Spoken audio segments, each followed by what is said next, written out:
కొట్టడానికి వచ్చింది. నా షాపుని కొట్టకురా, నేను కొట్టినా కొట్టుకుంటా, పెట్టినా పెట్టుకుంటా, నా షాపు మీద నువ్వు చెయ్యొద్దు అనేసి దొబ్బాడు. దొబ్బినా కూడా ఆగలేదు అన్న, మనోజ్ అని ఆగలేదు. దానివల్ల ప్రశాంత్ దెబ్బ కొట్టిండు అన్న. సార్ ఏంటంటే కొట్టొద్దు నా షాపు, నేను భయం పెట్టుకుంటాను, కొట్టకురా అన్నాడు.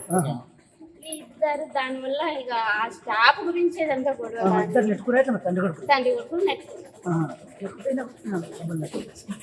అసలు దెబ్బలు నాకు తెలిసి దెబ్బలు తగ్గలేదు, ప్లే చేసుకున్నారండి. దెబ్బలు తగినంత ఇది ఏం పాతవి ఉన్నాయి, అది ఇది ఒకటేసారి. అన్నదమ్ములకు మంచి పద్ధతులు ఉన్నాయి.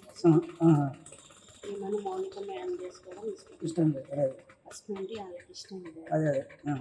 దానివల్ల కొంచెం వాళ్ళు ఫస్ట్ నుండి డిస్టర్బెన్స్ ఆ విషయం మీద. ఎవరికో బాబు ఉన్నాడు, ఆల్రెడీ బాబు ఉన్నాడు కాబట్టి వాళ్ళకి ఇష్టం లేదు. ఇంకా దానివల్ల విషయంలో వచ్చినవన్నీ కూడా అది షాపు వల్లనే. ఎప్పటి నుండి చేస్తారు ప్రసాద్ వీళ్ళ దగ్గర జాబు?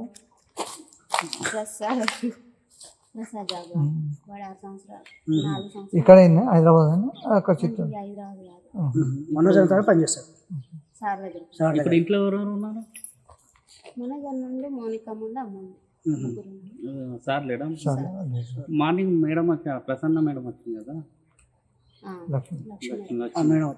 మధ్యాహ్నం అంటే ఏమన్నా సంజాయించిందా లేకపోతే చెప్తుంది ఇంకా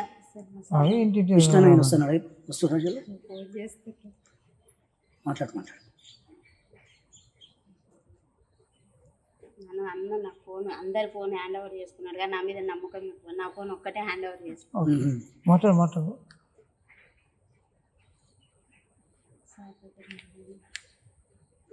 ఎన్ని గంటలకు అయింది? నైట్, శనివారం నైట్. అంతేనా? ఇంకా సారు ఇక్కడ ఏం జరుగుతుందో తెలుసుకోరా అని ఫోన్ చేద్దాం అన్న. రాడు, నాకు తెలిసి మా విష్ణు అన్న రాడు కానీ ఈయన భయం ఏంటంటే విష్ణు అన్న ఏంటంటే సారు మీద చెయ్యేసిన ఎవరన్నా ఏమన్నా అన్న ఒప్పుకోడు. ప్రాణం తండ్రి కొడుకు పెద్ద కొడుకు చెయ్యేసిండు. అందుకని డాడీని ముట్టుకుంటావా అని కోపం ఉంటుంది అన్నకు, అంతే తప్ప. మొన్న వచ్చారు, టపాకాయలు కాల్చారు, పాపకు 1,00,000 రూపాయలు చేతిలో పెట్టారు, మంచిగా ఉన్నారు. పాపకు 1,00,000 రూపాయలు చేతిలో పెట్టి మంచిగా మందలిచ్చి వెళ్ళాడు. కానీ మన విష్ణన్న పిల్లల విషయంలో అట్లా చేయడు. విష్ణన్న మంచిగా చూసుకుంటాడు. ఇక 1,00,000 రూపాయలు నాకు వద్దు, మమ్మీ పంపించేసేయని మళ్ళీ